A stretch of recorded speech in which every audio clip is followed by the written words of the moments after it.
abracadabra talaga, guys. Sweet like you. Ah. So guys, ayan na, nagdamit na ako. Parang dito na part unti-unti. Na yung mga bagay-bagay na yun, hindi man yun illegal na pumapasok dito, hindi man yun mga ipinagbabawal.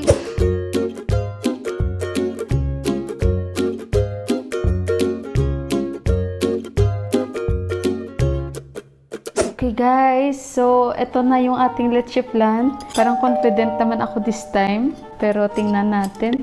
Pero kinakabahan ako guys. 1, 2, 3, abracadabra! Oh, abracadabra talaga guys. Wow! Tingnan nyo guys! Hala, saya-saya ko guys. Sandali hiwain natin. Wow! Hindi pa ako nakapagluto dahil talagang inantay ko ito. Magiging happy ito si Johan. O, tingnan nyo guys, nagka-crack yung aking ano dito oh. Yung aking caramelize. Sobrang tigas niya, naiwan siya dyan oh. And syempre, titikman natin. Diba guys? Diba guys? Hala! Saya ako guys.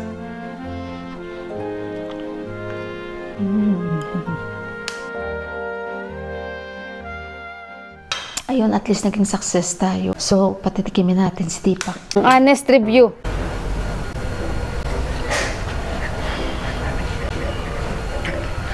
Sweet like you.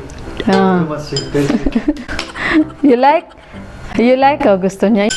Too much sweet like you. Too much sweet like me? You don't like? I didn't like you. No, that's it. Oh, si Johan naman guys. Siyempre magustuhan ni Johan. Yung favorite niya yan eh. Sabi ko yan, nang kakainin niya tapos na. Tapos bukas naman yung iba. Okay, anak? Ayan. What happens if I lose my way with a compass and a map I made?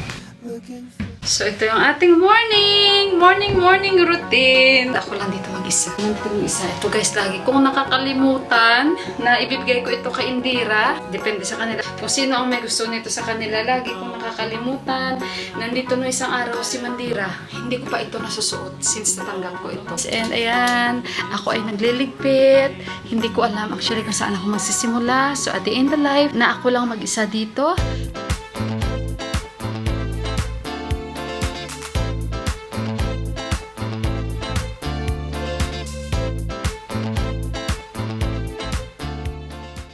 Nasira na yung vacuum namin. Wala na guys. Alam niyo yung tunog niya. Parang may warning.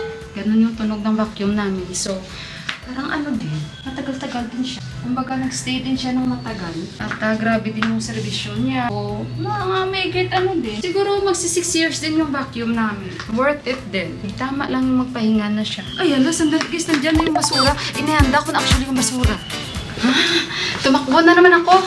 So, ayun guys, kasi nga, hindi na kami nag-iipon ng basura dito. So, saan na ba tayo? Ano na nga guys, wala na kaming vacuum. Tsagaan na lang magwalis-walis. Pag may budget, bibili na lang ulit. Mga mahal kasi dito. So, okay na yan. Hello guys, alam nyo ba, nakaramdam na ako ngayon ng gutom. Kasi hindi pa ako nakakain ng breakfast. So, kakain muna ako. Tsaka ako dito tirahin. Hindi naman ganun kadami yung aking gagawin dito. Kahit yung mga sahig, hindi naman ganun kadami na alikabok kasi si Deepak araw-araw naman naglilinis dito. Pero kasi matagal ko natin na-target yung halaman na ilabas. So why not? Linisin ko na lang talaga. And kasi araw-araw kami natutulog dito. So yung alikabok, kailangan na maintain namin. So, ayan guys, yung aking ulam. Nilagyan ko siya ng maraming pak choy kagabi. Nabawang manok na may patatas. Kain tayo. Thank you, Lord. So, ganito lang ako guys. Pag mag-isa, pag ako lang may isa, marami akong naisip. Pero wala akong time mag-isip ng negativity. Siyempre, yung mga iniisip ko, yung maluluto ko lang ha. Yung mga hindi ko maluluto, hindi ko yun iniisip. Marami akong namimiss na pagkain sa Pilipinas. Hopefully, makain natin yun soon. Guys, naligo ako kasi ang dami kong kagat. Diba, naglilinis lang naman ako dito guys. Oh, kasi nag-ano ako guys ng alikabok. Itong ginamit ko dahil nga sabi ko sa inyo guys, sira yung aming vacuum. Naramdaman ko na parang ang kati ng katawan ko guys. Oh, yung liig ko. Tingnan nyo. Napuno siya guys ng kagat. Palibot yan ang liig ko hanggang sa dito. Oh, oh. Dami kong kagat, guys, sa mga muka. Yung tinga ko naman, kaya sabi ko, manigo ako ang kati-kati ng katawan ko, guys. Parang feeling ko higad na, ano, hindi ko alam, guys. Dami kong kagat sa mga tiyan ko. As in, ang dami talaga. Bigla akong parang nangate. Guys, tingnan nyo. Teka lang, saan ba yung salamin ko? Hindi ko rin makita. Tingnan nyo, yung leeg ko. Diba, ang dami dyan? Sensya na kayo, guys, kasi kati-kati talaga yung naramdaman ko. Ang laki pa ng mga kagat niya. Hindi ko alam, alikabok siguro ito. Pero hindi ko talaga alam, Kaya maglagay ako ng efficacent. Hindi ko talaga alam.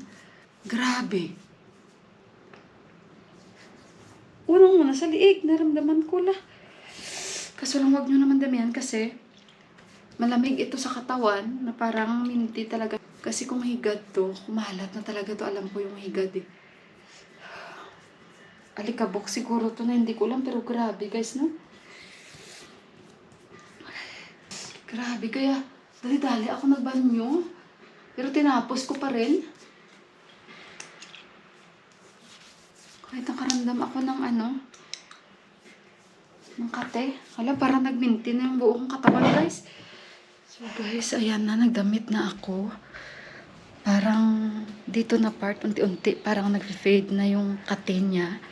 Oh my God, hindi ko talaga lubos maisip. Hindi ko alam, alikabok ito o ano ito, guys. Pero habang naglilinis ako, ramdam ko yung parang yung mga ganito, kumakalat siya. Na parang, hala, dito banda guys, sa mga liig ko. Yung sa loob, sa tiyan banda. Pero sa baba, wala na. Ngayon nakakaramdam pa rin ako ng kate. Pero andon yung yung efficacent ba. So kaya ayun, parang natakot tuloy ako. Ano kaya klaseng alikabok ito? Ano kaya klaseng ito? Insekto, wala man ako may nakita. Alikabok talaga ito, guys. Grabe. Ang kate, hanggang ngayon parang mayroon pa, I think, diba?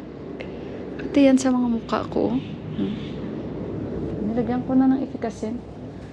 Grabe.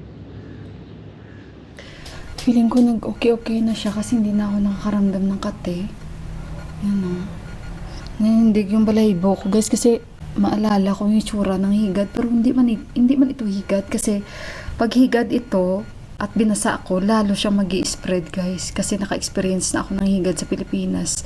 Dito talaga napasok yung higad, guys, kasi kung higad ito, nag-spread na talaga ito sa katawan ko, so talaga bang nagulat ako na parang yung pagkate niya, parang nagdadat-dat siya, na parang naramdaman ko, dito lang talaga siya, guys. But and now, nagaantay ako, guys, ng tawag dahil tumawag kay Deepak dahil meron tayong unboxing. Ayan, meron tayong ayuda, meron tayong pa-blessings ni Ate Japan ulit.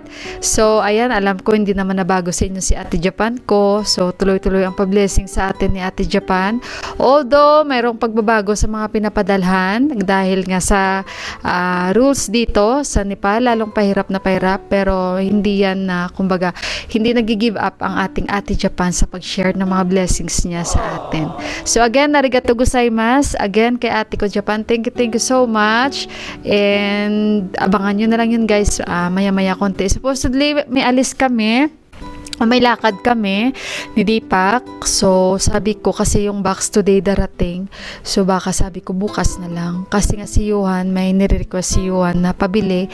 So, minsan lang si Johan magre-request. So, talagang pagkaya, binibili namin. So, hindi naman mahal yung nire-request ni Johan. Kasi for sure si Johan, hindi naman yan magre-request ng mamahalin, guys.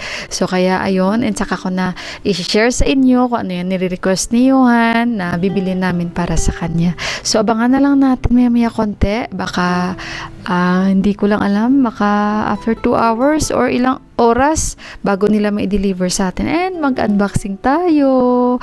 So ayan, guys, thank you Lord, medyo okay na at hindi na ako nakakaramdam masyado ng makate. Yun. So guys, medyo hindi na makate yung katawan ko. I hope wala na. Parang dito lang talaga ako nagkakaganito, yung sensitibo na ako masyado sa mga ewan ko ba, sa UAE hindi naman ako ganito yung nangangati ako. Dito, ewan ko anong klaseng alikabok mayroon dito, guys. So, ayan. Kahit sa Pilipinas, hindi naman wala akong mga allergies. Simula na talaga nung nag-for good kami dito. Dito ako nagkakaroon ng mga allergies. Siguro nga gawa nga ng weather dito. Lalo pag spring. Yan, pag spring talaga. Tapos, yun lang ang problema ko. Nangangati-ngati talaga ako. At during winter, wala naman guys. Kahit hindi ka araw-araw maliligo, hindi ako nangangati. Pag dating na talaga ng spring, yan, magsisimula na talaga dyan. Tapos, dito kasi hindi mo talaga malalaman, ano, baka minsan may mga higad-higad nga talaga, hindi ko lang nakita. Pero at least somehow, naging okay na siya. Ayan. And alauna na dito, wala pa rin akong may natanggap na calls. And tingnan na lang natin, basta today yung delivery. Basta nagsabi na sila na today yung delivery guys. And nag-iisip ako ngayon baka ayoko rin mag-snacks.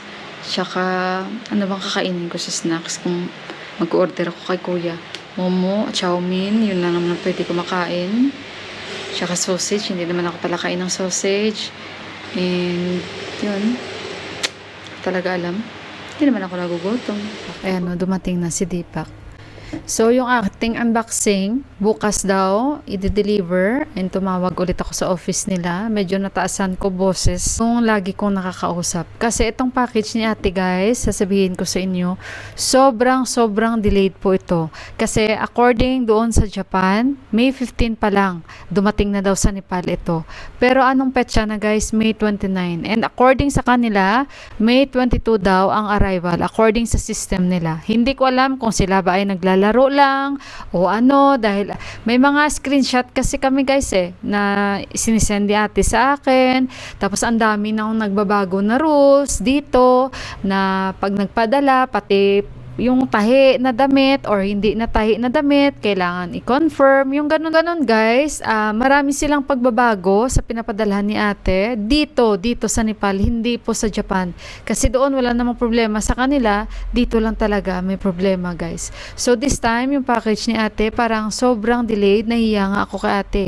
Kaya sabi ko kay ate kung ano na lang yung pwede niyang maipadala dito sa akin dahil ang dami talagang bawal. And sinisend ni ate sa akin kasi yung mga screenshot sa page nila na kung saan si ate nag-i-inquire at kung ano yung mga sinasabi nila na pwede lang maipadala. Before talagang makikita nyo lahat na ipapadala ni ate sa akin. Ngayon guys, nang dahil dito guys, pahirap at sobrang higpit sila. So this time naman, nagtataka kami at bakit na-delayed kasi usually pag nagpadala yan si ate Japan sa akin, 1 week lang siya. At saka dinideliver naman talaga nila yan dito. So kaya nung time na nalaman ko na dapat sabi ni ate is May 15 nandyan na, nag-follow up kami agad. And kasi walang may tumatawag sa amin, well siguro talagang wala pa ngayong item sa kanila. So yun ang nagiging problem. So ngayon, nataasan ko boses itong babae, gawa nga ng wala sila sa amin may sinabi na bakit bukas, basta lang sinabi nila na bukas, yung ganun ba.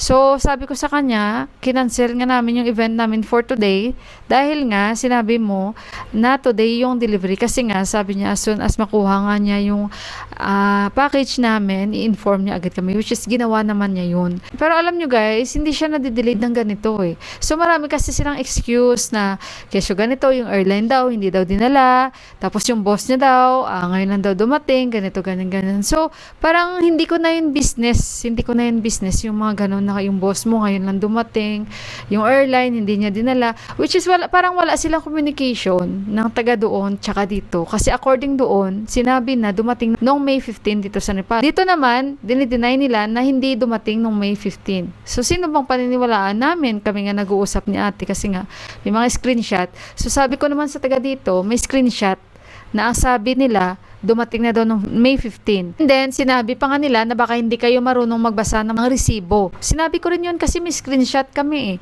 Tapos, yung mga padala naman ni ate is, I think too much high foods naman daw. Yung ganun ba, yung taga doon, marami daw pinadala ng pagkain, so bawasan daw, more on clothes daw. Ngayon, nilagay naman ni ate na clothes, sasabihan na naman siya na kung tinahi ba daw itong mga damit or hindi, ganun ba, yung stitch or unstitch daw yung mga damit na yun. So ang dami talagang mga question nila dahil nga dito masyado silang guys, yung parang nag-iba ang kanilang rules. So kung saan pa yung na mas okay sana na nakakatanggap tayo kahit papaano, ito na naman yung parang the more na pinapahirapan nila. Kakaiba talaga ang sistema dito. Kaya parang ako mismo napapagod ako na bakit ganito dito? Kumbaga ang hirap na nga ng bansa nila, lalo pa nilang pinapahirapan na yung mga bagay-bagay na yun, hindi man yun illegal na pumapasok dito, hindi man yun mga ipinagbabawal. Kasi si ate hindi na siya pwedeng makapagpadala sa akin ng mga canned goods, hindi na siya pwedeng makapagpadala sa akin ng mga cream. Bilang talaga ang pwede niyang mapadala, kaya nagkaka-idea siya. So ako naman parang nahiya ako kay ate. Kaya nga parang sabi ko, naghahanap pa rin si ate ng way paano siya makapagpadala since familiar na siya sa mga post office dito na talagang magbabayad pa kami. So kaya naghanap pa rin siya ng way na paano niya ako padalhan para mas mabilis at mas okay. Ngayon, ito na naman yung pinapadalhan niya dito. Ang daming bawal na naman. Which is before daw hindi naman ganun. Pero this time, kasi nandun guys sa mga screenshot. So abangan natin yan bukas, no? Kung ano, kasi sabi niya sa akin 10:30 daw yung vehicle nila magmo-move daw sa office nila. And sabi niya by 11 hoping daw na ma-deliver na. So kasi nataas talaga yung boses ko kasi nga 'di ba sabi ko sa inyo may lakad sana kami. So kinancel namin yun. Sinabi ko rin yun sa kanya nang dahil sa sinabi niya may delivery kasi ayaw naman namin na andito sila walang may tatanggap or may tatanggap man ibang tao, baka marami pa silang tanong. Kaya ayun. So, ito naman kasing asawa ko, sinabihan siya siguro na bukas, hindi ko alam kung ano sinabi niya, baka nag-okay lang siya agad. So, na pagdating niya, ayun, tinawagan ko agad yung office. Kasi kilala ko na yung kinakausap ko lagi. So, kaya ayun, medyo nataas yung boses ko and parang upset talaga ako ngayon guys kasi sobrang delayed na nila and tapos ganito pa ang nangyari. Nag-inform pa sila ha, one day before pa na i-deliver nila yung box. And minsan kasi nagde-deliver sila like mga 5 o'clock or mga ganitong oras. Hindi ko lang alam, baka marami silang delivery or ano, at least yung proper na mag-inform sila sa client nila or wala talaga kasi guys, ano pa bang i-expect mo no? Customer service, yung basta guys ma-upset lang kayo, ibang-iba talaga dito minsan when it comes sa customer service, lalong-lalo na pag ikaw ay may experience. I-share ko lang, real talk lang, wala talaga, ibang-iba talaga dito guys. Hindi sila pwede sa mga masasabi ko, hindi sila pwedeng mag-compete or ilagay sa may mga talagang mataas na expectation when it comes sa customer service guys, dahil talagang sila, bagsak talaga sila guys, bagsak talaga sa communication pa lang, wala. Yun lang masasabi ko. Ayan, basta naiinis ako, pero sige lang, tingnan na lang natin bukas kasi sabi ko pag bukas wala pa, didiretso kami sa office nila. Sa post office naman, pag nagpapadala naman, bubuksan nila ang package, isa-isahin nila yon. Tapos, ililista nila yon. Tapos, magugulat ka, yung outcome ng box na yon, yung nagpadala sa'yo, yung total amount na yon, ng box na yon, ganito. Tapos, yung babayaran mo, sobra pa. Na-experience ko na kasi yan, guys, eh. Nung nagpadala sa akin, yung taga UK, malaking box yon. So, syempre, hindi rin siya aware. And, ayun, naipadala niya dito sa post office. Ang nabayaran namin that time, mga 11,000 rupees. So, na-surprise talaga siya nung time na yon na ganun ang amount na binayad namin. Ayoko nga din sana magpabayad sa kanya kasi yung laman ng box talaga is grabe yung mga laman ng box. Puro high-end brand talaga yun kahit hanggang ngayon nandito sa akin. So, hello ate, nanonood yan si ate sa akin. So, kaya ayun, nagpadala yan si ate sa akin ng pera na ibayad kasi nga hindi niya rin expect and nagsorry pa si ate sa akin. And that time, binigyan niya rin si Narayan Bay ng, syempre, pakonsuelo dahil si Narayan Bay doon ang pabalik-balik, yung ganun ba. Yan din ang rason kung bakit si ate Japan, hindi yan siya nagpapadala dyan kasi aware siya talaga. Aware siya talaga sa Nepal na ganyan. Pag nagpadala sa post office, ganyan guys, na talagang bubuksan nila isa-isa. Nakatanggap na kami ng scapulars, 'di ba? So, chinarge kami, buti nga mabait yung nagta-type doon. Nagtataka nga sila na ganito lang tapos may amount doon naka-mention is $50. Kasi nga according doon sa nagpadala din sa akin is pag nawala yung item babalik sa kanya yung amount na yun. So yun din ang mali dahil nakasulat is $50 which is magbabayad kami talaga. So kaya nga sabi nila why not sana daw ilagay na lang kahit mga nasa $1 yung ganon, at least hindi kami magbabayad. Kasi ang pagkakaalam ko lang sa Pilipinas yung bunso namin nakatanggap siya ng package. Wala naman siya may binayaran sa atin. Hindi naman ganon. Pero dito kahit mga chocolates lang or ano, bubuksan talaga nila, magbabayad talaga kami. So, yun lang din minsan, no, ang hindi ko talaga maintindihan dito. Grabe talaga. Hindi ko lang din alam kung sa talaga bang pinapadalhan dito yung company na yon or sumusunod lang din sila sa rules.